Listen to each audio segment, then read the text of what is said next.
예, 시편 119편 81절 88절. 오늘 그럼에도 나는 시편 119편입니다. 81절에서 88절. 11월 달이면 끝나겠습니다. 보니까. 시편 119편 81절 88절이고요. 83절 그럼에도 나는인데 우리 성경에는 이제 이게 잘 안 살아있으면 요게 yet I거든요. yet 할 때 그럼에도 불구하고 그럼에도 할 때 이렇게 잘 안 살아있는데 일단 읽읍시다. 네, 같이 읽읍시다. 내가 연기 속에 가죽 부대같이 되었나이다. 하오나 그럼에도 내가 여전히 주의 법궤를 잊지 아니하나이다. 예. 그럼에도 나는 여전히 주의 법궤를. 지난 시간에 제가 그러나 나는 했거든요. 그럼에도 나는 거의 같은 내용인데 잠깐 기도하고 시작했습니다.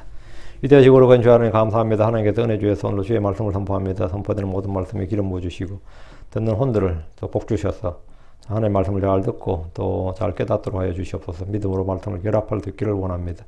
모든 말씀들이 정말 이 돌판에 새겨진 그런 말씀들이 아니라 마음판에 새겨진 말씀, 주의 영으로 참 저희 마음판에 이 말씀들이 선명하게 새겨지고 또 영원토록 새겨지기를 원합니다. 전능자주 하나님 도와주시옵소서.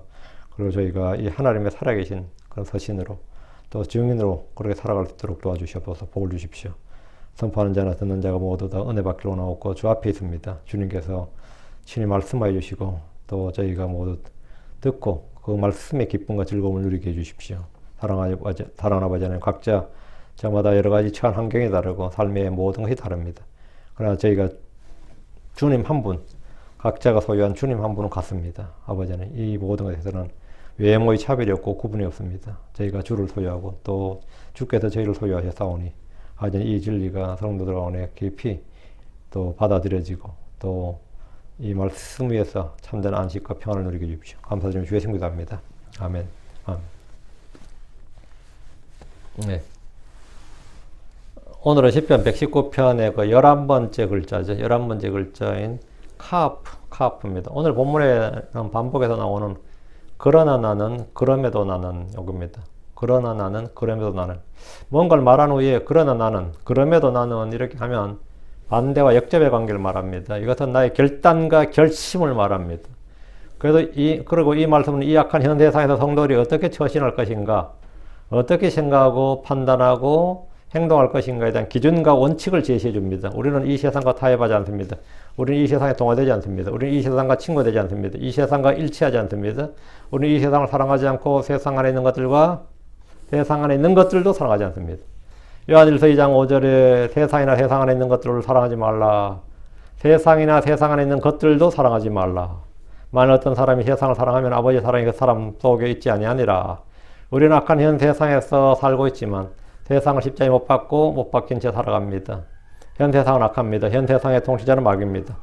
우리는 세상의 자녀들이 아니라 하나님의 아들들이기에 이 세상은 우리에게 살만한 가치가 없는 것입니다. 히브리 11장 38절에 세상 그들에게 가치가 없었느니라. 세상 그들에게 가치가 없었느니라. Not worthy. 그 가치가 없었다고. 우리 성경은 아마 합당하지 아니하는 일에 있을 겁니다. 세상 그들에게 가치가 없었다. 악한 현 세상, 이 세상 가치가 없다고, 무가치하다고 우리에게. 어떤 이들에게 이 세상은 아직 살만한 것이고 좋은 것입니다. 정치인들은 선거 때마다 더 좋은 세상, 더 살만한 세상을 만들겠다고 공약을 합니다. 그래서 표를 얻습니다. 종교인들은 더 좋은 세상을 만들자고 호소합니다. 과학자들은 더 나은 세상을 만드는데 일조하겠다며 새로운 기술과 연구를 거듭합니다. 그러나 우리는 세상이 점점 악해질 뿐이고 타락할 것임을 잘 압니다. 우리는 세상의 영을 받지 않고 하나님으로부터 난 영을 받았습니다. 세상의 지혜로는 하나님을 알지 못합니다. 이 세상의 지혜는 하나님께 어리석음입니다. 우리는 이 세상에 오물같이 되고 모든 것에 찌꺼기가 되었습니다. 전에 우리는 세상의 초등 원리 밑에서 속박당했습니다. 주께서는 우리를 이 악한 현 세상에서 건지시려고 우리의 죄들로 인하여 자신을 주셨습니다. 세상에 있는 모든 것, 즉 육신의 정욕과 안목의 정욕과 인생의 자랑은 아버지께서 난 것이 아닙니다. 요한일서 2장 16절에 세상에 있는 모든 것, 즉 육신의 정욕과 안목의 정욕과 인생의 자랑은 아버지께서 난 것이 나지 아니하고 세상에서 나느니라. 요한일서 2장 17절에도 세상도 그의 정욕도 사라지되 오직 하나님의 뜻을 행하는 자는 영원토록 가느니라.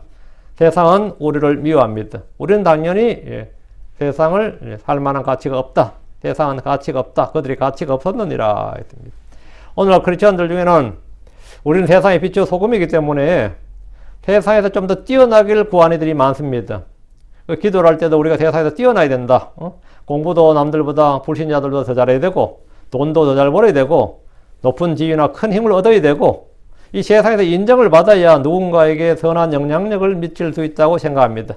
그러니까 평범한 서민들 한 명 전도하는 것보다는 뭡니까? 고관 대작 한 명 전도하는 게 낫다 이거지.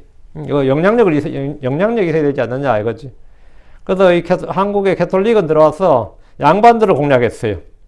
영향력 있는 사람, 더 지위가 있고 힘이 있는 사람들에게, 그러니까 영향력 있고 힘이 있는 사람들에게 복음을 전해야 된다 이거죠. 그래야지 아래로 퍼진다는 식이죠. 근데 이제 개신교는 들어와서 이 이상무식에 서민들, 아줌마들, 뭐 종들, 하인들 여기를 했어요. 어떻게 됐을 것 같아요? 어떻게, 뭐 여러분 결과를 다 알죠. 예. 그래서 근데 이 세상에서 인정받아야, 세상에서 높아져야, 크게 돼야, 잘 살아야 누군가에게 선한 영향력을 미칠 수 있다. 그럴 듯 하지 않습니까? 굉장히 일리가 있어 보이지만 굉장히 육신적인 생각입니다. 굉장히 육신적인 생각입니다. 이런 사고방식은 내게 은과 금이 있어야 복음을 전할 수 있다는 것과 같습니다. 은과 금은 내게 없어도 이러면 그럼 어떻게 복음 전해? 이 말이야. 만약에 우린 세상의 빛과 소금이다. 우린 세상의 빛과 소금이다. 고로 우리는 세상에서 더 잘 살고 더 잘 먹고 더 큰 권력, 더 큰 인기, 명예를 얻고 공부도 더 잘해야 되고 뭐든지 뛰어나야 된다고 생각한다면 그래야 전도를 할 수 있다. 그래야 이 기독교를 세상에 퍼뜨릴 수 있다. 이렇게 생각한다면 주 예수님은 당대에 아무도 범접할 수 없는 슈퍼스타가 되어서 복음을 전했을 겁니다. 주 예수님, 만약 그게 맞다면 주 예수님은 슈퍼스타지 뭐 슈퍼스타가 돼가지고 복음 전했을 거예요. 사도들 역시 세상에서 가장 뛰어난 현자들이나 영웅들이 되었을 것입니다. 그들이 받은 지혜와 하나님께 받은 성령을 가지고 뭐겠어요? 당연히 뭐 뛰어난 현자가 되든 뛰어난 영웅이 되든 학자가 되든 뭐 장군이 되든 왕이 되든 하여튼 그렇게 돼서 세상에 영향력 있는 지위에 오르기 위해서 노력했을 것이고 복음도 그런 식으로 전했을 겁니다. 그러나 아무도 그런 시도를 하지 않았습니다. 예수님이나 사도들이나 제자들 그 중에 아무도 누구도 세상에서 뛰어나기를 구하지 않았습니다. 아무도. 그러니까 이 세상에서 뛰어나기를 구하는 모든 그 기도나 그렇게 추구해서 그렇게 돼야 된다 하는 말은 다 개소리다 이 말이에요. 굉장히 그럴듯하게 저희 교회 그때 성경 보던 분도 그랬어요. 자기 자식들한테 이렇게 가르친다고 굉장히 그럴듯한 것 같죠? 완전 헛소리예요. 아무도 하나님의 사람들도 아무도 그런 시도를 하지 않습니다. 그들 중에 좋은 직업을 갖기 위해서 애쓴 사람도 없었고 사회적으로 높은 지위나 명망 있는 사람이 되기 위해서 또 명예나 권력을 얻으려고 기도한 사람도 없었습니다. 성경 어디에도 성도들에게 그런 시도를 하라고 또 그렇게 구하라고 하지 않습니다. 우리는 세상의 방식을 따라 걷거나 일하는 사람들이 아닙니다. 우리는 세상에 속한 자들이 아닙니다. 그럼에도 불구하고 우리는 세상을 이기는 자들입니다. 자, 본문 보겠습니다. 81절. 내 혼이 주의 구원으로 인해 기진하나이다. 내 혼이 주의 구원으로 인해 기진하나이다. 그러나 나는 주의 말씀에 소망을 두나이다. 내 혼이 주의 구원으로 인해 기진하나이다. 이 말은 오해하기 쉽습니다. 주의 구원으로 인해 기쁘다, 즐겁다, 뭐 주의 구원으로 내가 뭐 되살아났다 이렇게 하면 쉽게 이해되지만 주의 구원으로 인해 기진하나이다, 힘을 낸다고 하면 잘 와닿지 않습니다. 그래서 우리말 성경에는 주의 구원을 사모하기에 피곤하다가 이게 개역이죠. 주의 구원을 바라며 기진하나이다. 이 근본적 금정력이 그러겠고 한켠 주의 구원을 갈망하며 기진하다. 그러니까 사이에 주의 구원과 기진하다 사이에 뭘 집어넣어요 말을. 이게 말씀의 첨가입니다. 이게 말씀의 첨가예요. 그 내가 이해가 잘 되지 않는다 싶으면 말씀을 더하거나 빼는 거, 이게 아주 이 안 좋은 버릇이에요. My soul faints for thy salvation 이랬거든요. 내 혼이 당신의 구원으로 인해 기진하나이다 이 말이에요. 내 혼이 주의 구원으로 인해 기진하나이다. 번역자들이 빠지기 쉬운 유혹 중에 하나가 내가 해석을 넣어주지 않으면 독자들은 모른다. 독자들이 바르게 이해하지 못한다. 오해할 것이라는 생각에 해석을 자기 마음대로 첨가해버린 겁니다. 해석을 번역으로 생각하는 거죠. 그렇게 많이 해요. 그게 첨가예요. 말씀에 대한 첨가입니다. 내 혼이 주의 구원으로 인해 기진하나이다. 이 말은 주의 구원을 기다리다가 바라다가 힘이 빠지고 지쳤다는 뜻이면 따로 첨가하지 않아도 알 수 있습니다. 우리말에 누군가를 기다리다 눈이 빠진다, 목이 빠진다 이런 말이 있습니다. 그만큼 간절히 기다린다는 말입니다. 시편 기자는 주의 구원을 바라고 열망하고 갈망하고 사모하고 기다리느라 지쳤다는 겁니다. 속히 구원이 임하면 좋겠지만 고난 중에 아무리 부르짖어도 구원이 오지 않을 때 혼이 지치게 되고 낙심하게 됩니다. 불안하고 초조할 수도 있습니다. 이런 마음을 간략하게 내 혼이 주의 구원으로 인해 기진하나이다 이렇게 말합니다. 주의 구원으로 인해 기진하나이다. 우리는 기도하다 지칠 수 있습니다. 간절히 기도하다 지칠 수 있어요. 주님으로 인해 지치는 수도 있습니다. 이게 무슨 말인가 싶지만 주를 바라다 눈이 취하고 힘이 다 기진한다는 말입니다. 주님께서는 주님의 때에 그분의 말씀을 이루시기 때문입니다.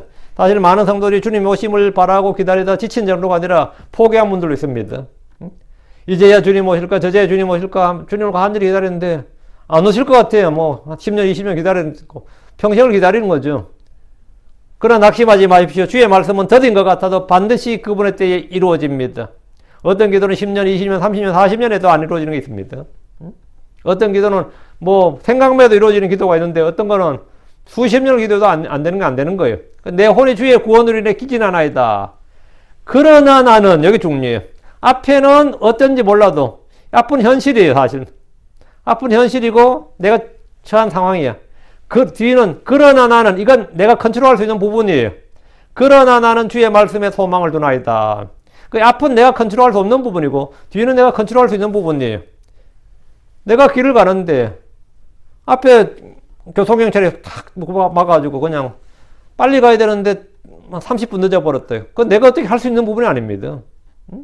그렇죠? 앞에 갑자기 사고가 나가지고 그냥 차 꼼짝할 사람을 못하네. 그런 거 있죠? 근데 약속 시간에 있는데, 굉장히 중요한 약속이야.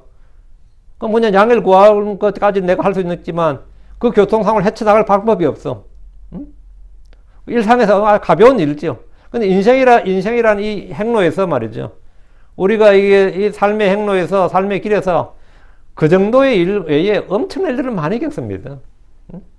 많이 겪어요. 그러나 나는 주의 말씀에 소망을 두나이다. 그러나 나는 주의 구원으로 인해 기진하지만 절망하거나 낙심하거나 포기하지 않고 여전히 주의 말씀에 소망을 둔다는 겁니다. 그러나 나는 이 말대로 비록 내가 원하는 때 원하는 방식으로 구원이 오지 않아도 나는 주의 말씀에 소망을 둡니다. 내가 그렇게 기도했는데 응답 오지 않아도 그러나 나는 주의 말씀에 소망을 둔다 이거예요. 그분의 말씀은 떨어지는 법이 없고 헛되이 돌아가는 길이 없기 때문입니다. 나의 감정, 나의 느낌, 나의 생각, 나의 판단은 중요하지 않습니다. 나의 어떠함에 관계없이 주는 신실하십니다. 주의 말씀은 살아있고 권능이 있습니다. 그래서 나는 주의 말씀을 신뢰하고 주의 말씀에 소망을 둡니다. 어떤 때는 내가 읽고 믿은 말씀이 아무런 효력이 없는 것 같이 보일 때가 있습니다. 그러나 나는 주의 말씀에 소망을 두고 그 말씀을 신뢰합니다. 믿음은 소망하는 것의 실체이기 때문입니다. 82절 내 눈이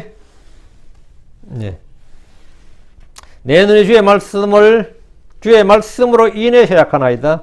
말하기를 주께서는 언제나 나를 위로하실까. 이 구절도 한글 성경 들어보면 주의 말씀을 바라며 개역이나 근본역, 흠령역, 표경 다 주의 말씀을 바라며 이렇게 앞 사이에 바라며라는데 바라며란 말이 없어요. 내 눈이 주의 말씀으로 인해 해약하나이다. 한끼는 주의 말씀을 찾지 못하여 해약한다 이런 얘기인데 찾지 못하는 말이 어디 있어요? 그건 번역자의 사견입니다. 그건 사견이에요. 이건 설교자가 해석할 때 이런 의미다 하고 하는 것과는 전혀 다른 이야기죠. 예.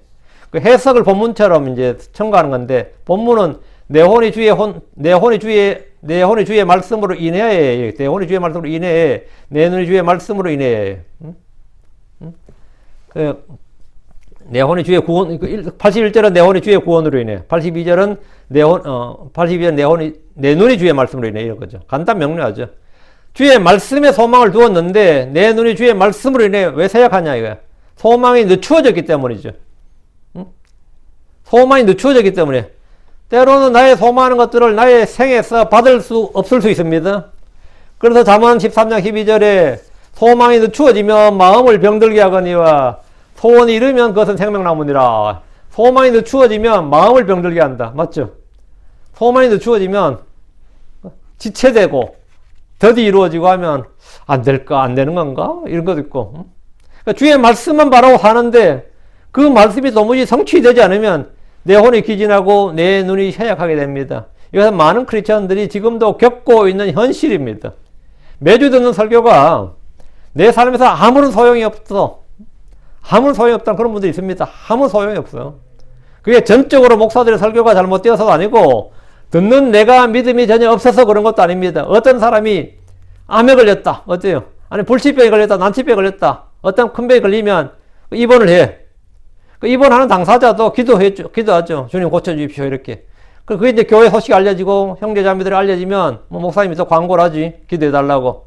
그럼 성도들 함께 기도하면서 처음에 1주, 2주는 금방이라도 나을 것처럼 위로하면서 기도합니다. 다. 아무리 큰 병이라도 뭐 그렇게 걱정 안 해요. 다 금방 일어나실 겁니다. 주님이 은혜 베푸시면 금방 일어나죠. 다 이렇게 소망하고 다 그렇게 기대하면서 위로하고. 그런데 그렇게 했는데 2주가 지나고 3주가 지나고 한 달 지나니까 들려오는 소식은 뭐죠? 중환자실로 옮기네. 나아졌다가 아니라 병은 점점 더 중해집니다. 그러다가 보니까 시간이 지나니까 낫기는커녕 죽음을 앞두게 됩니다. 신방 가보면 이거 뭐 처음에는 그래도 좀 생생하게 들어갔는데 뭐 다음 주에 뭐 수술한다고 그러고 이런 말 섞고 했는데 이거 뭐 내가 봐도 좀 어려워 보여요. 그럼 기도하는 사람들도 처음에 가서 위로해주고 기도해주고 뭐 기대했던 것과 다르게 기도하던 사람들도 나을 것이란 소망을 싹 접습니다. 나을 것이란 소망을 거의 갖지 않는다고. 그리고는 이제 죽는 걸 보는 겁니다. 그리고 이제 장례 예배 가는 거예요. 고난이나 가난도 마찬가지입니다. 믿음으로 금방 좋아질 것을 기대하지만 몇 년이 지나고 몇십 년이 지나도 별로 나아지지 않을 것 같은, 그리고 도무지 나아질 것 같은 소망이 없을 때 지치게 됩니다. 그러니까 소망이 늦춰지만 마음을 별들게 한다고요.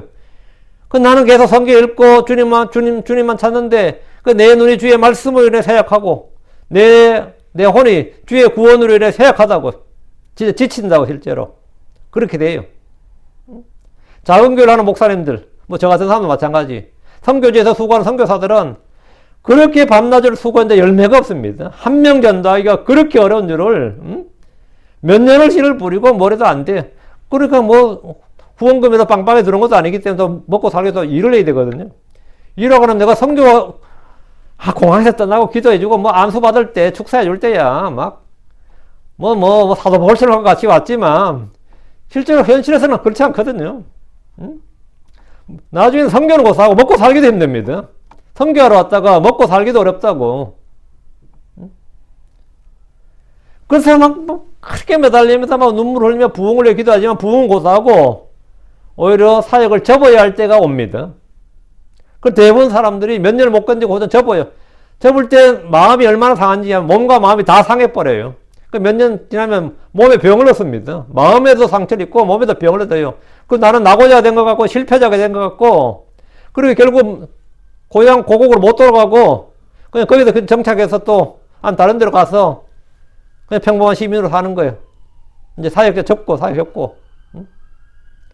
얼마나 지치는지 모릅니다. 여러분 어떻습니까? 이게 현실이에요. 기도하는 것마다 착착 이루어집니까? 그렇지 않을 겁니다. 81절과 82절은 시편 기자가 지금 겪는 현실, 자신의 사정을 말하고 있는데 사실은 구약 성도나 신약 성도나 한람 성도는 다 마찬가지입니다. 다 현실에서 이런 경험 없을 수가 없어요. 없을 수가 없어요. 그래서 말하기를, 82절 말하기를 주께서는 언제나 나를 위로하실까? 주께서는 언제나 나를 위로하실까? 그는 주의 말씀에 소망을 두면서도 이렇게 말합니다. 주께서는 언제나 나를 위로하실까? 성경에서 위로란 말은 뭐죠? 힘을 주어 강하게 하다 그러죠. 주께서 힘을 공급하셔서 나를 강하게 하는 것. 그게 성경에서 말하는 comfort, 위로예요. 주께서 나를 언제나 위로하실까?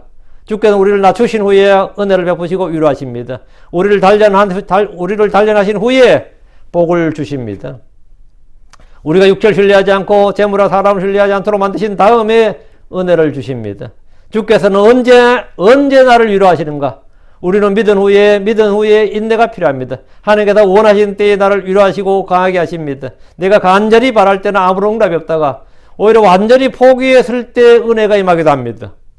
욕을 보십시오. 그는 완전히 절망하고 자아가 붕괴되었을 때 회복의 은혜가 임했습니다. 완전히. 베드로한테는 언제 은혜가 임했어요? 베드로가 가장 큰 은혜가 임한 건 주님 배신하고 나서 갈릴리 바다로 갔을 때도 다시 본으로 돌아갔을 때라고. 다 포기하고 고향으로 가서 고기 잡겠다 말이에요. 다시. 응? 그러면서 주님이 찾아오시는 거예요. 그래서 이게 뭐 참, 물론 뭐 케이스가 막 다르겠지만 사람마다 완전히 자아가 절망하고 붕괴되고, 그 우리가 완전히 낮아지고 단련되고 육체를 신뢰하지 않고 아무것도 세상에 신뢰를 두지 않고 이 외모를 취하지 않고 이렇게 단련을 받은 후에 깨어진 후에 주님의 은혜가 그때 비가 내리더라 이 말이에요. 그때 진짜 내 마음에 이슬과 비가 내리더라 이거예요. 그때에 언제 할 때 우리는 언제, 그게 언제냐 이거 언제냐. 83절, 이는 내가 연기 속에 있는 가죽 부대같이 되었나이다. 그럼에도 나는 주의 법궤도를 잊지 아니하나이다. 여기 표시하시고, 그럼에도 나는 여기 이제 우리 성경에 보면 그게 좀 잘안 살아있을 텐데, 그럼에도 나는 가죽 부대같이 되었나이다 하오나 이래야 되는데, 거기다가 그럼에도 나는 주의 법궤도를 잊지 아니하나이다. 내 혼이 주의 구원으로 인해 기진하고 내 눈이 주의 말씀으로 인해 기진할 때 나는 연기 속에 있는 가죽 부대같이 됩니다. 연기 속에 있는 가죽 부대는 연기로 인해 보이지 않게 됩니다. 연기 속에 가죽 부대 있으면 보여요. 연기 때문에 안 보이지. 그 내가 연기 속에 있는 가죽 부대같이 되면 나는 세상에서 없는 존재처럼, 없는 자처럼 됩니다. 사람들 사이에 보이지 않아요. 그 요즘 뭐 저를 아는 사람한테 그 친구 어디 어디냐면 몰라. 뭐 미국 갔다는 말 뭐 소문이 들리던데 뭐 이런 거 아니야. 안 보여. 내가 뭐 동문회를 나가는 것도 아니고 뭐도 하는 것도 아니고 친척들 사이에서 난 안 보이는 존재야. 연기 속에 있는 가죽 부대가 된다고. 연기 속에 있는 가죽 부대는 연기로 인해 보이질 않습니다. 연기 속의 가죽 부대는 연기로 인해 손상됩니다. 가죽의 표면이 상하고 약해집니다. 어떤 가죽은 뭐 단단해질 수도 있고요. 연기 속의 가죽 부대는 연기로 인해 더럽혀집니다. 시편 기자는 자신을 연기 속에 있는 가죽 부대같이 되었다고 함으로써 자신이 가려진 존재요 보이지 않는 미약한 존재에 불과하며 몸과 마음이 지치고 상한 상태고 더럽혀진 상태임을 말하고 있습니다. 가죽 부대는 질깁니다. 그저 가죽 부대는 더 부드럽죠. 근데 연기 속에 있으면 연기에 계속 노출되면 그렇지 않다고요. 그러나 그것이 불이나 연기 속에 있게 되면 아무것도 아닙니다. 마찬가지로 우리도 평소에는 아무 문제 없고 강해 보여도 고난과 시련과 다양한 시험이 닥치면 몸과 마음이 다 상하고 보잘것없는 사람이 되고 약한 사람이 됩니다. 그리고 뭔가 좀 바뀐 것 같아. 응? 저 사람 왜 저렇게 됐나요? 연기 속에 있는 가죽 부대같이 되었다고. 그러면 어떡하라고? 그건 내 잘못이 아니야. 응? 내 잘못도 아니고 내가 어떻게 할 수 있는 게 아니라고. 근데 그거는 현실이야. 그 다음, 그럼에도 나는 주의 법궤도를 잊지 아니하나이다. 이건 뭐죠? 이건 내 영역이에요. 이건 내 영역이라고. 내가 소원하고 결단하고 내가 하는 내 영역이라고. 내가 할 일이라고. 그럼에도 나는 주의 법궤도를 잊지 아니하나이다. 현실이 어떠하든 간에 그럼에도 나는 주의 법궤도를 잊지 않는다고 합니다. 주의 구원으로 주의 말씀으로 내 혼이 기진하고 지치더라도 그러나 나는 그러나 나는 주의 말씀에 소망을 두고 그럼에도 나는 주의 법궤도를 잊지 않겠다. 지금 이 본문이 그거예요. 그러나 나는 주의 말씀에 소망을 두고 그럼에도 나는 주의 법궤도를 잊지 않겠다. 열매가 없고 뭐가 없고 사람들 욕하고 너는 목사 같지 않다. 너는 뭐 사역에 부름받은 것 같지 않다. 그 사람이 진짜 이 고난을 통해서 그 사람이 입증이 되는 겁니다. 고난을 받아보면 그 사람이 진짜 하나님의 사역자인지 아닌지 입증이 돼요. 어떤 분이 저한테 이 사람이 하나님 성령이 세우신 감독자인지 하나님이 세우신 목사인지 아닌지 어떻게 아느냐 그런 질문이 있는데 내가 뭐 내 안에 사도의 표적이 있으면 뭐 보여주면 그만인데 난 그런 것도 없단 말이지. 뭐 나는 하나님께 부름받은 목사입니다. 그러면 어떻게 하냐고. 그 고난을 통해 사실 대부분 드러납니다. 그럼에도 나는 주의 법궤도를 잊지 않겠다. 이것이 바로 성경이 말한 자기 부인입니다. 자기를 부인한다는 것은 세상이 어떠하든 나의 현실이 어떠하든 나의 감정, 나의 생각, 나의 판단, 나의 어떠하든 항상 주의 말씀이 옳고 주의 말씀을 신뢰하고 그 말씀을 잊지 않고 거기에 소망을 두는 것. 이게 성경이 말한 자기 부인이에요. 주의 말씀이 언제나 옳다. 이것은 세상을 이기고 현실을 이기고 나의 자아와 곧 육신을 이기는 기초입니다. 그러나 그럼에도 나는 이 말씀에 여러분이 각별히 주목하시고 주의를 기울이시기 바랍니다. 시편 119편 51절 교만한 자들이 나를 크게 조롱하였나이다. 그럼에도 나는 여전히 주의 법을 거절하지 아니하였나이다. 그럼에도 나는 누가 나를 조롱하든 멸시하든 상관없이 나는 여전히 주의 법을 지킨다는 겁니다. 남들이 뭐라고 하든 개의치 않고 그럼에도 나는 여전히 주의 법을 거절하지 않습니다. 요즘 같은 시대에 누가 뭐 그렇게 성경 하냐? 그러든 말든 나는 주의 법을 거절하지 않는다. 내가 연기 속에 있는 가족부대가 되었다고 해도 그럼에도 나는 주의 복기도를 잊지 않습니다. 시편 119, 109절 내 혼이 계속해서 내 손 안에 있나이다. 그럼에도 나는 여전히 주의 복을 잊지 아니하나이다. 이것은 항상 죽을 위험에 놓였을 때도 주의 복을 잊지 않겠다는 말입니다. 시편 119, 110절 사악한 자들이 나를 위해 올무를 놓았나이다. 그럼에도 나는 여전히 주의 훈계들에서 벗어나 잘못하지 아니하였나이다. 그 나를 잡으려고 그렇게 애를 쓰고 올무를 놓았단 말이죠. 그래도 나는 여전히 주의 훈계들에서 벗어나 잘못하지 않았다. 그 환경이 최악일 때도 나는 배교하지 않고 실족하지 않았다 이거예요. 그래서 오히려 그런 고난들이 나를 깨어나게 하지, 고난이 나를 꺾는 게 아닙니다. 사실은 풍요로움이라든가 이런 것이 나를 게으르게 하고 나태하게 하고 실족하게 하고 죄를 짓게 만들지, 이런 것들은 오히려 내가 뭐 주의 복을 잊지 않게 만들어요. 이 지금 본문이 그렇죠. 사악한 자의 나를 위해 올무를 놓았나이다. 사악한 자들이 올무를 놓고 함정을 파고 거짓으로 대적하고 모욕을 하더라도 그럼에도 나는 여전히 주의 훈계들에서 벗어나 잘못하지 않았다는 겁니다. 우리는 외부 환경이나 현실이나 다른 사람들 세상에 어떠함에 관계없이 주 앞에서 내가 할 일을 하면 됩니다. 그럼에도 나는 너무 돈이 없어요. 그럼에도 나는 주의 복을 잊지 않았다. 어때요? 말 되죠? 말 됩니다. 정말 뭐 돈이 너무 없으면요 사람이 찌질해진다 그러죠. 한편으로는 죄를 안 짓게 돼요. 먹고 살아야 되니까. 내가 예를 들어 고등학교, 대학교 때 너무 가난했다. 덕분에 나이트클럽 갈 일도 없고, 누구 생일이라 해서, 갈 일이 없죠. 왜? 너무 가난하면, 거기 갈 일이 없어요. 갈 수가 없어. 그러니까 죄를 안 짓게 된다고. 그런데도 죄를 짓겠다 그러면 그건 도둑질 했거나 뭐 했거나 그거밖에 없어요. 이 가난한 게 그런 거예요. 근데 그런 환경에서 계속 하면, 그런 환경에 나는 싫어. 그래서 벗어나고 싶어. 근데 앞에 건 내가 어떻게 마음대로 못하지만, 그럼에도 나는, 뒤는 할 수 있다고. 그럼에도 나는 여전히 주의 훈계에서 벗어나 잘못하지 아니하였나이다. 이 말이에요. 그래도 나는 계속해서 아파요. 계속 병원에 누워 있어야 되고, 휠체어 타야 되고, 너무 힘들어. 그럼에도 나는 여전히 주의 훈계에서 벗어나 잘못하지 아니하였나이다. 항상 이렇게 되는 거예요. 내가 할 일은 주의 복을 잊지 않고 거절하지 않고 주의 훈계들에서 벗어나 잘못하지 않는 겁니다. 시편 119편 41절 나는 작고 멸시를 당하나이다. 그럼에도 나는 여전히 주의 훈계를 잊지 아니하나이다. 사실 우리는 작고 멸시를 당합니다. 작다는 거 뭐죠? 아무것도 아닌 자다 이 말이에요. 그래도 나는 여기 나는 작고 멸시를 당하나이다. 사실 우리는 세상에서 강력한 자도 아니고 큰 자도 아니고 혈통적으로 왕족이나 귀족도 아니고 유명한 자도 아닙니다. 그냥 크리스천일 뿐이에요. 아무것도 아니야. 그 사람 something이냐 아니 nothing이야. 큰 자냐 아니야. 리들 작은 자야. 무시해도 좋을 만큼 작은 자라고. 한국 사람들은 저마다 자기 조상이 뼈대가 있는 양반가문이라고 자랑하는데 아이고 저마다 양반가문 아닌 사람 아무도 없어요. 다 뼈대가 있어. 다 뼈대가 있다. 우리 집안은 뼈대가 있다. 그래. 개뿔 놀고 있지.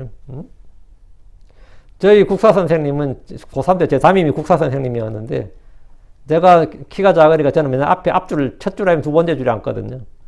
그러니까 국사 시간에 보면 조선시대 그 파평윤 시들이 대윤, 소윤 해가지고 당쟁, 분쟁한 게 있어요. 그거 설명하면서 내가 윤씨인데 나를 욕하더라니까. 조선시대 대윤, 소윤하고 그게 파평윤 시들이야. 그거하고 지금 앞에 앉아있는 윤과 나하고 뭔 상관이야. 그 자신 옷인데 옷이는 별 적이 없잖아요. 그러면서 이 나라 말아먹은 놈들처럼 이야기를 하더라고. 나 진짜. 실제로 그 역사가 있어요. 응? 얼마나 그때 이 파당쟁제 심했는지 윤씨들끼리도 싸우는 거야. 그래가 윤씨 둘이 서로 싸워서 그걸 대윤, 소윤 그래요. 그 역사 있는데 그거하고 나하고 상관있나. 저마다 다 자기 같지도 않는 사실은 쌍놈이었는데 족보를 샀을지도 모르는데 그죠? 근데 내가 조사를 좀 해봤더니만 조선시대는 10% 미만이 양반이었어요. 그 10%도 많은 거지, 실은. 사실은 다, 19은 다 쌍놈이야. 혈통이 좋은 게 뭐 있어요? 좋을 게 없다고. 다 거짓말이에요. 크리스천들 중에 특히 외모를 자랑할 만한 것이 있는 사람들은 거의 없습니다. 왜? 성경이 그렇게 말해요. 고린도전서 1장 26절에 형제들아 너희를 부르신 것을 너희가 보거니와 부르심을 받은 자라서 육체를 따라 지혜로운 자가 많지 아니하고 강한 자가 많지 아니하며 고귀한 자가 많지 아니하도다. 여기 보면 뭐를? 부르심을 받은 자로서 육체를 따라 지혜로운 자가 많지 아니하고 강한 자가 많지 아니하고 많지 않다잖아요. 고귀한 자가 많지 아니하도다. 진짜 우리 보면 전부 다 무지렁이들이에요. 우리 킹제임스 교계에 딱 보면 그러니까 무지렁이 아닌 사람도 몇 있거든요. 그들은 다 자기가 왕초로 알아. 왜 몇 안 되는 데서 뭐 나는 뭐 교수네 의사네 변호사네 하면 그 사람들은 자기가 막 보니까 진짜 잘난 애 별로 없는 거야. 이 세계가. 예, 잘난 사람 별로 없습니다. 그게 정상이야. 이것이 크리스천들의 현실입니다. 로마 시대는 크리스천들의 대다수가 노예들이었고 서민층이었습니다. 이것은 지금도 마찬가지입니다. 하나님은 세상의 어리석은 것들, 세상의 약한 것들, 세상의 천한 것들, 멸시받는 것들을 택하시고 없는 것들을 택하십니다. 덕분에 성도들은 자꾸 멸시를 당합니다. 이것은 현실이에요. 그러면 어떡하라고요? 그럼에도 나는 여전히 주의 훈계들을 잊지 아니하나이다. 이것은 나의 결단이고 신자로서의 나의 삶입니다. 157절 나를 학대하는 자들과 나의 원수들이 많으니이다. 많죠. 그럼에도 나는 여전히 주의 증언들에 더 떨어지지 아니하나이다.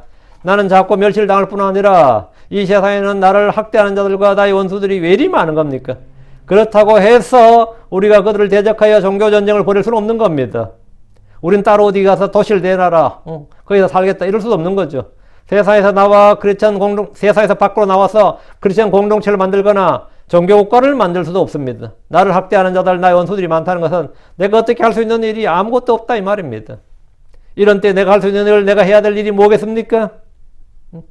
그럼에도 나는 여전히 주의 증언들에서 떨어지지 아니하나이다. 이게는 내가 뭐 할 수 있는 일이지. 그럼에도 나는 여전히 그럼에도 나는 그럼에도 불구하고 나는 주의 증언들로부터 떨어지지 않는다. 아니면 나의 주의 증언들을 거절하지 아니하나이다. 이 말이죠. 84절입니다. 앞으로 다시 84절.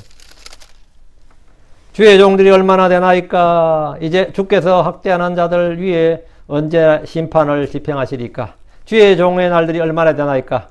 이 말은 우리의 수명과 이 땅에서 삶의 날들에 관한 겁니다. 우리의 횟수는 70년이고 강간하면 80입니다. 요즘은 80도 젊죠. 요즘 80도 젊다 그러죠. 그래서 100세 시대라고 하죠. 100세 시대. 세상은 좀 더 긴 날들을 살기 위해서 애를 씁니다. 이 땅에서 우리의 날들은 숨이 떠날 때까지 주께서 오실 때까지입니다. 주께서 오시면, 내일 오시면 내일까지가 이 땅에서 우리의 날들입니다. 84절 주께서 나를 학대하는 자들 위에 언제 심판을 집행하시리까?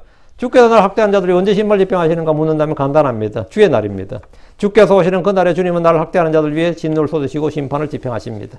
85절 주의 법을 따르지 아니하는 교만한 자들이 나를 위해 구덩이를 팠나이다. 주의 법을 따르지 아니한 교만한 자들, 이 말씀은 이제 성경이 말하는 교만한 자가 누구인지 무엇인지를 정확히 보여줍니다. 주의 법을 따르지 아니한 교만한 자들.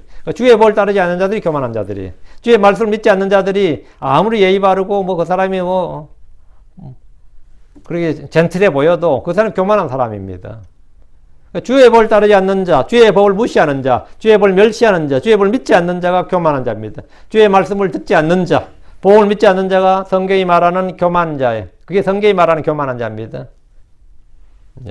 기독교 교리나 신학에서 이제 죄에 대한 기원을 다룬 때, 죄론을 다루는 시간이 있는데, 그때 죄의 기원, 마귀는 왜 죄를 지었을까? 이런 질문이 하죠. 이런 질문이 있는데, 그에 대한 답이 교만 때문이다. 이렇게 답을 해요, 보통. 교만 때문이다. 그리고 이거는 웨스트민스터 교리문답에도 나와요. 교만 때문이다. 이렇게. 마귀는 자기를 높여 하나님같이 되고자 했고, 하나님과 비교자 했습니다. 이사야 14장 13절에 보면 내가 하늘로 올라가 내가 하나님의 별들 위로 내 왕좌를 높이리라 또 내가 북쪽 연면들에 있는 회중의 산 위에 앉으리라 이런 말이 있어요. 내가 하늘로 올라가서 하나님의 별들 위로 엄청난 말이거든요. 이걸 교만이라 그럽니다. 교만의 극치인데 에덴에서 여자에게 죄를 짓게 할 때 마귀가 한 말이 뭐였어요? 교만을 부추기는 거였죠. 그 사람 속에 교만을 끄집어내는 거였어요. 창세기 3장 5절에 너희가 그것을 먹는 날에 너희 눈이 열리고 너희가 신들과 같이 되어 선악을 알 줄을 하나님이 아시느니라. 이렇게 신들과 같이 되어 인간이 신이 된다. 이게 지금도 모든 사람들이 있는 초인 의지란 말이에요. 응? 초인 욕구, 초인 의지가 다 있단 말이지. 이 교만이지. 너희가 신을 과시되어 이 말은 사람을 높이고 부추기는 겁니다. 교만은 마음을 높이는 겁니다. 자기를 높이는 겁니다. 성경은 자기를 낮추라, 자기를 부인하라, 자기를 십자가에 못 박으라고 합니다. 우리가 스스로 뭔가 된 줄로 여긴다면 우리는 속은 겁니다. 갈라디아 6장 3절에 만일 어떤 사람이 아무것도 아니면서 스스로 무엇이나 되는 것을 생각하면 자기를 속이나니 주의 볼 따른 사람들은 자기를 낮춥니다. 다른 사람을 나보다 낮게 여깁니다. 주의 볼 따르지 않는 교만한 자들이 예의 바르게 행동하는 것을 사람들은 겸손하다 하겠지만 성경 그런 겸손을 무슨 겸손? 꾸며낸 겸손, 자의적 겸손이라고 그럽니다. 골로새장 18절에 꾸며낸 겸손 또는 자의적 겸손이라고 그래요. 이들은 겉으로 보기에는 겸손해 보이지만 그것은 외적인 것이고 주를 두려워하거나 주의 법을 따르는 일이 없는 그런 것으로 사실은 하나님 보시기에 가시한 것이고 교만한 것입니다. 바리새인들을 비롯한 종교인들이 가졌던 겸손이 바로 꾸며낸 겸손, 자의적 겸손. 그리고 이걸 세상 사람들은 뭐라 그래도 이걸 예절이라, 예의범절이라 그래요. 예의범절. 응? 에티켓이라 그러고. 물론 예의범절이라도 있어야죠. 있는 거 다들 자기 있는 그대로 다 드러내면 뭐 어떡하나. 그냥 가려서라도 필터링이라도 해야지. 어떤 사람이 막 그렇게 유튜브에 성공한 사람 보니까 어떤 아줌마 이야기 들어보니까 돈도 많이 벌었더만 그 유튜브를 해가지고. 근데 그게 자기 얼굴이 아니에요. 요즘 카메라에 필터링을 해가지고 카메라하고 프로그램만 결합하면 60대 아줌마도 20대로 나오는 거예요. 그리고 아무리 뚱뚱해도 모델처럼 그 기능이 있어. 근데 그날 필터링 고장이 나가지고 자기는 필터링이 되는 줄 알고 막 방송했다가 지금까지 우리가 뭘 본 거냐 해가지고 그 회사에서 쫓겨나고 뭐 별일 다 했던데 예의라는 게 그런 겁니다. 필터링과 같은 겁니다. 인간의 예절인 것은. 근데 하나님께서 말씀하시는 하나님을 두려워하고 하나님 앞에서 자신이 변화하는 것은 그 본질에 관한 필터링을 하는 게 아니라 본질에 관한 겁니다. 종교는 필터링 하는 거예요. 오늘날 종교인들 특히 목사들이 갖는 겸손이 대부분 다 이런 겸손이에요. 바리새인들을 비롯한 종교인들이 가지는 겸손이 바로 이런 겸손입니다. 이런 겸손. 꾸며낸 겸손. 자기를 속이는 거죠. 사람들 속이는. 자, 다시 85절. 나를 위해 구덩이를 팠나이다. 주의 볼 따르지 않는 교만한 자들이 나를 위해 구덩이를 팠다. 왜 구덩이를 팠겠어요? 나를 잡으려고 하는 거지. 사탄은 성도를 삼키려 두루 다니는 사자입니다. 울부짖는 사자입니다. 세상 사람들이 크리스천들을 미워합니다. 당연한 겁니다. 그거는. 크리스천들은 세상에 속하지 않기 때문입니다. 세상은 악하다고 증언하기 때문입니다. 육신을 따른 육신적인 성도들은 영적인 성도를 미워합니다. 성경 신자들의 가장 큰 적은 이교도들이나 불신자들이 아니라 육신적인 성도들일 겁니다. 나를 위해 구덩이를 팠나이다. 성경에는 마귀의 올무와 함정이라는 말이 있는데 우리를 위해 파둔 구덩이도 있습니다. 주께서 내 발을 지키사 이런 올무, 함정, 그물, 구덩이에 빠지지 않도록 구해야 됩니다. 우리가 걷는 길에는 걸림돌도 있고 구덩이도 있지만 주의 발자취를 따라 걸으면 절대 안전합니다. 86절. 모든 주의 명령들은 신실하나이다. 모든 주의 명령들은 신실하나이다. 그들이 부당하게 나를 학대하오나 하오니 주는 나를 도우소서. 모든 주의 명령들은 유대 랍비들에 따르면 613개로 분류가 됩니다. 긍정적 명령, 그 positive commandment라 하죠. 긍정적 명령, 그 thou shalt 이렇게 하는 게 248개. 그 유대인들이 수행해야 될 행동 지시하는 명령, 해야 할 행동을 지시하는 명령이라고 그래요, 이거를. 부정적 명령, 네거티브 커맨먼트는 thou shall not 하는, thou shall not 뭐 하지 말지니라. 이 명령이 365개인데 유대인들이 피해야 될 행동을 명시합니다. 모든 주의 명령들은 신실하다 이랬는데 주의 말씀은 신실한 말씀입니다. 신약에서도 우리가 지켜야 할 명령들이 있습니다. 주님은 새로운 명령, 새로운 계명을 주셨습니다. 그들이 부당하게 나를 학대하오니 교만한 자들이 나를 위해 구덩이를 팠고 부당하게 나를 학대한다. 이건 현실입니다. 이건 현실이에요. 참 우리가 참 어려운 현실에 살고 있습니다. 어려운 세상에 악한 현상에 살고 있어요. 이 말씀은 지금까지 역사적으로 늘 그러했고 지금도 그러하고 앞으로는 대환란 된 더욱더 그렇습니다. 대환란 때 주 예수 그리스도의 믿음을 가지고 하나님의 명령을 지킨 자들은 사해나 광야로 도망을 하고 죽임을 당합니다. 초대교회 때는 크리스천들이 부당하게 학대를 받았습니다. 그리고 수많은 사람이 죽임을 당했습니다. 중세에는 성경 신자들이 마녀 사냥이라 해서 마녀로 취급받고 사냥을 당했습니다. 로마 캐톨릭에서 부당하게 학대를 받았습니다. 대환란 때는 짐승의 표를 받지 않고 그 형상에 경배하지 않는 자들이 그런 학대를 받습니다. 주 예수를 믿는 성도들은 유대인들에도 학대를 받았고 이교도들에게도 학대를 받았습니다. 이건 뭐 양쪽에 다 우리는 어디서나 뭐 무슬림들도 학대를 받고 다 학대를 받아요. 그러니까 내가 하는 게 기도예요. 86일 주는 나를 도우소서. 이것은 현재 우리가 고통이나 시험을 받을 때 할 수 있는 기도지만 교리적 예언적으로는 대환란 때 고난받는 환란 성도들의 기도입니다. 우리는 도우신 은혜를 얻기 위해서 언제든지 은혜의 왕자로 담대히 나아갈 수 있습니다. 여러분이 지금 고난 중에 있다고 또 사방에 그물이고 함정들로 가득하고 올무들이 놓여있다면 그럼 어떻게 해야 되냐? 주는 나를 도우소서 이렇게 기도하면 됩니다. 주는 나를 도우소서. 나의 도움은 하늘과 땅을 만드신 주로부터 옵니다. 주께서 나의 도움이 되십니다. 87절 그들이 땅 위에서 나를 거의 소멸시켰나이다. 그러나 나는 주의 훈계들을 버리지 아니하였나이다. 여기서 그들은 이스라엘을 멸하겠다는 사람들입니다. 예언적으로는 대환란 때 용과 짐승, 거짓 예언자 그리고 땅의 왕들이 한 일입니다. 그들이 땅 위에서 나를 거의 소멸시켰다는 것은 대환란 동안 주님이 오실 그날까지 계속됩니다. 유대인들은 이방인들에게 거의 소멸될 뻔한 여러 차례의 역사가 있습니다. 이집트의 파라오 때부터 지금까지 계속해서 유대인들은 역사에서 멸절될 위기의 연속이었습니다. 대환란 때 이 일은 이제 정점에 이릅니다. 그러나 나는 그럼 그때 어떻게 되냐? 그러나 나는 주의 훈계들을 버리지 아니하였나이다. 우리는 세상에 저항해서 싸우고 세상을 뒤집어 엎고 그런 게 아니고 그러나 나는 주의 훈계들을 버리지 아니하였나이다. 이 우리 성도들이 할 수 있는 유일한 대응책이 뭐예요? 주의 증언, 주의 훈계, 주의 명령들을 지키고 묵상하고 그것들을 벗어나지 않는 것, 버리지 않는 거다 말이지. 그 뒤에 결론은 항상 그거예요. 그러나 나는, 그럼에도 나는 이거라고. 나를 거의 소멸시킬 정도의 위험이 날마다 닥치고 내가 거의 죽게 되었다 할지라도 나는 주의 훈계들을 버리지 않았다는 것은 다니엘이나 그의 세 친구들이 보여준 믿음의 행위들입니다. 우리는 죽음의 위기에서 나의 재산을 잃고 가족들을 잃고 내 몸을 잃고 심지어 생명을 잃는다 해도 나는 주의 훈계들을 버리지 않는다는 것인데 대환란 때 성도들에게 요구되는 믿음입니다. 그들은 끝까지 견뎌야 구원을 받습니다. 대환란이 끝날 때까지 주의 훈계들을 버리지 않고 잘 지켜야 됩니다. 88절입니다. 주의 친절한 사랑에 따라 나를 살리소서. 그리하시면 내가 주의 입의 증언을 지키리이다. 예. 이 주의 친절한 사랑에 따라 이 말은 주님이 어떤 일을 하는 동기를 밝혀줍니다. 주님이 뭐에 따라 일하냐? 그러니까 하나님이 일하는 원칙, 기준은 뭐예요? 하나님이 일하는 원칙과 기준, 근거는 그분의 말씀에 따라예요.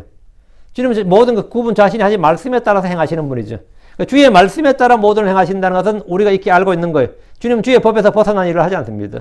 주님 주의 말씀에 어긋나는 일, 말씀과 거슬러서 진리를 거슬러서 뭘 하진 않아요. 그런 건 없어요. 그거는 막이지. 주의 말씀에 따라 모든 일을 행하신다. 이것은 우리가 이렇게 알고 있는 건데, 그럼 주님께서 그 말씀에 따라 행하시는데 주님이 왜 가끔 그러겠지? 왜 우리를 구원하셨을까요? 이게 우리가 굉장히 유용해서는 아닐 거 아니에요. 하나님께서 그 일을 하는 동기가 뭐냐? 예수는 왜 십자가에 못 박혀 죽으셨느냐? 그러면 우리 뭐 여러 가지 말을 하겠지만 그 가장 근원적인 동기를 물었을 때 그 이유가 뭐냐 이거예요. 그냥 다 자기 좋으라고 하는 거죠. 우리는 그런 거 하잖아요. 한국 하면 그런 거 있잖아요. 미국이 왜 6.25 전쟁에 참전했을까요? 그럼 다 자기들의 이익을 위해서 하는 거지. 뭐 그런 거 하잖아. 왜 주님 지금 미국은 이스라엘을 도울까? 왜 우크라이나를 도울까? 그럼 뭐 다 미국의 국익을 위해서 이런 말 하거든요. 그럼 하나님께서 왜 죄인들을 구원하셨을까요? 다 하나님 자기 이익을 위해서지. 그거냐 이거예요. 이익이 기준이냐? 이익이 동기냐? 하나님께서 모든 일을 하시는 동기는 뭐냐? 뭐 주의 영광을 위해서, 주의 기쁨을 위해서 이런 말을 우리가 할 수 있겠지만 성경은 뭐라냐? 주의 사랑이다 이거예요. 하나님께서 모든 일을 사랑으로, 하나님은 세상을 사랑하셔서 그분의 독생자를 주신 겁니다. 그분은 나를 사랑하셔서 나를 위해 자신을 주신 겁니다. 나를 뭐 하셔서? 사랑하셨어. 주의 친절한 사랑에 따라 나를 구원하시고 나를 살리신다. 되살린다 이거예요. 주의 친절한 사랑에 따라 나를 되살렸어. 주의 친절한 사랑을 이제 한자어로 표현하면 친절한 사랑을 친절할 때 자비할 때 자했죠. 사랑을 사랑에 따라서 자애 이렇게 하거나 주의 자애에 따라 주의 인애에 따라 이렇게 번역할 수 있는데 그냥 말이 좀 자해도 뭐 상관없는데요. 한자니까 그냥 가장 쉬운 우리말로 그대로 주의 친절한 사랑에 따라 이렇게 번역했습니다. 하나님 죄인들을 구원하시는 이유가 무엇인가 묻는다면 그분의 사랑 때문입니다. 하나님께서 왜 나를 하면 사랑 때문이에요. 그럼 이제 사람은 이제 거기서 아멘 감사합니다 하고 하나님 왜 나를 사랑하셨습니까? 또 이러지. 한 단계 더 나 또 질문 거기다 왜 나를 사랑하셨습니까? 하나님이 사랑이시기 때문에 사랑하는 거예요. 다른 거 없어요. 하나님 왜 나를 사랑하셨습니까? 간단합니다. 하나님이 사랑이시기 때문에 나를 사랑한 겁니다. 예. 예.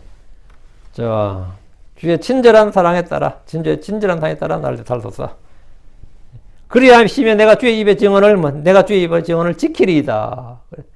나를, 하나님께서 나를 구원하시고 나를 살리시면 나는 뭐 하냐? 한다고. 주의 정을 지킨다고.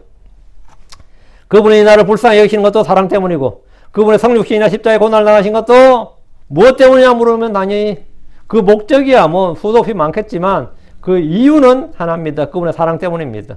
나를 되살리소서. 그리하시면 내가 주의 입의 증언을 지키리이다. 증언을 지키리이다. 시편 기자는 주께서 나를 되살리면 내가 할 일은 주의 입의 증언을 지킬 것이다. 나의 주의 입의 증언을 지키겠다. 이렇게 말합니다. 주의 입의 증언을 지킬 것이다. 주께서 우리를 살리시는 이유는 주의 입의 증언을 지키게 하는 겁니다. 이것이 고난의 유익이고 시험을 허락하시는 이유입니다. 이 땅에서 우리에게 고난을 허락하시고 시험을 허락하시는 이유예요. 우리는 주께서 나를 되살려주시면 주의 증언을 지키겠다는 결단을 하고 삶의 남은 날들을 주의 증언을 지키는데 전력을 해야 됩니다. 그러면 그것이 잘 산 거예요. 참 잘 살았다. 멋지게 살았다. 성공적인 삶을 산 겁니다. 복된 인생을 산 거예요. 사람들은 무엇을 했고 얼마나 벌었고 얼마나 뭐 했느냐 가지고 잘 살았다 성공했다를 평가하잖아요. 우리는 그런 걸로 평가하는 하나님 그런 걸 평가하지 않습니다. 하나님은 그런 환경에서 그러나 나는 주의 법을 지켰나이다. 주의 법에서 떠나지 않았나. 주의 법을 거절하지 아니하였나이다. 뭐 하였나이다. 이게 뭐 진짜 제대로 살았네. 정말 잘 살았네. 멋지게 살았네. 그게 믿음의 좋은 평판을 받는 거죠. 우리 모두가 믿음의 좋은 평판을 받아야죠. 응? 그 사람이 아무런 뭐가 없었다 그러면 되겠어요? 저에게도 지금 뭐가 이런저런 일이 닥쳐야 내가 깨어있게 되고 그러면서 나는 뭐 했다? 맞대어 욕하거나 싸우거나 막 저주하지 않고 나는 주의 법을 묵상했고 주의 법을 지켰고 주의 길들을 걸었고 주의 법을 이렇게 하면 그 사람이 잘 산 거지. 잘 행한 거고 모두 다 그래서 주님께서 착하고 신실한 종아 내가 잘 행하였도다 이래야 되는 겁니다. 그래서 우리가 모두 다 그런 성도들 그런 삶을 살았다고 이렇게 하나님의 믿음의 좋은 평판을 받기를 바라고 오늘 여기까지 기도합시다. 은혜로운 주 하나님 감사합니다. 하나님께서 은혜 베풀어 주셔서 아무것도 아닌 저희들을 구원해 주셨습니다. 하나님의 사랑으로 인해서 그분의 사랑 때문에 참 저희가 이렇게 구원받았고 또 주님께서 말씀에 따른 모든 행하심으로 말미암아 저희가 이 땅에서 방황하지 아니하고 또 그 말씀 그의 증언들 그의 법을 지키고 그 안에서 겉돌해 주셨습니다. 사랑 아버지 하나님께서 저에게 깨우침을 주시길 원하옵니다. 저에게 지각을 주셔서 더욱더 이 주와 그의 말씀을 알게 하여 주시옵시고 주의 뜻과 또 주께서 저희를 향한 계획들 이런 것들을 더 잘 알고 믿고 또 기쁨으로 그것들 따라 기쁨으로 살아가도록 하셔서 믿음의 좋은 평판을 받게 하시고 무엇보다 하나님 앞에서 부끄러울 것이 없는 일꾼으로 인정받기를 원합니다. 전능하신 주 하나님 도와주십시오. 사랑하는 아버지 하나님 이 말씀 듣는 모든 분들에게 믿음의 선한 소원과 또 선한 결단을 허락하여 주십시오. 그래서 이 땅에서 살아가는 매 순간이 복된 날들 그리고 저희가 주님을 만났을 때 참으로 주님 앞에서 참 믿음의 좋은 그런 감정들을 가지고 만날 수 있고 주님께서 칭찬하신 종들이 되도록 도와주십시오. 감사드리며 주의 성기도합니다. 아멘.